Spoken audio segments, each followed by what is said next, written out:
ইতালিতে পারিবারিক কলহের জেরে প্রবাসী ছোট ভাইকে ছুরিকাঘাতে হত্যার অভিযোগ উঠেছে বড় ভাইয়ের বিরুদ্ধে। পরে ভিডিও কলে দেশে থাকা স্বজনদের ভাইয়ের রক্তাক্ত মরদেহ দেখিয়েছেন অভিযুক্ত বড় ভাই হুমায়ুন কবির। এ ঘটনায় হুমায়ুনকে আটক করেছে ইতালি পুলিশ।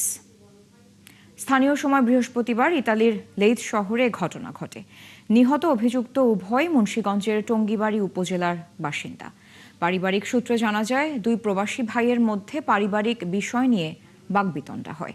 এক পর্যায়ে ছোট ভাই নয়ন ফকিরকে ধারালো অস্ত্র দিয়ে আঘাত করেন বড় ভাই হুমায়ুন। এতে ঘটনাস্থলেই নয়নের মৃত্যু হয়।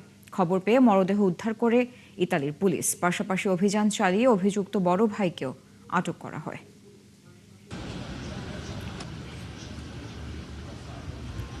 C'è ancora, sono le 5:30.